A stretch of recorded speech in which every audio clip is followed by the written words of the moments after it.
কার অভিশাপে শনিদেব খর দৃষ্টি লাভ করেন? সূর্যপুত্র শনি ছিলেন শান্ত স্বভাবের এবং বাল্যকাল থেকেই অত্যন্ত হরিভক্তি পরায়ণ। সারাক্ষণ তিনি শ্রীকৃষ্ণের নামগান করতেন এবং কৃষ্ণ ধ্যানে মগ্ন থাকতেন। তার গায়ের রঙও ছিল কৃষ্ণের মতোই শ্যামবর্ণ। শিশুকাল থেকে কৃষ্ণ নাম স্মরণ করতে করতে শনিদেব যৌবনে উপনীত হলেন।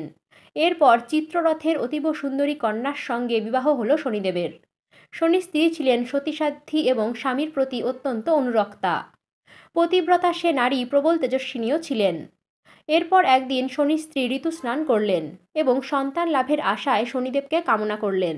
সুন্দর বেশভূষা করে প্রস্তুত হয়ে লজ্জা অবনতভাবে মৃদুস্বরে শনিদেবকে সে কথা বললেন তিনি।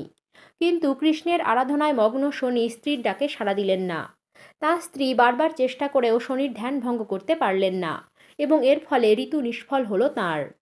তখন ক্রুদ্ধ হয়ে স্বামীকে অভিশাপ দিলেন শনির স্ত্রী।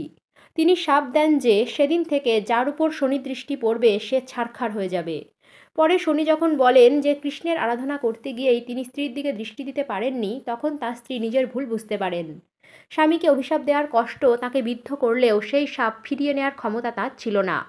তখন থেকে শনি সহসা কারোর উপর দৃষ্টিপাত করেন না, কারণ তিনি জানেন যে তাঁর দৃষ্টি পড়লে সেই ব্যক্তির জীবন দুর্বিষহ হয়ে উঠবে।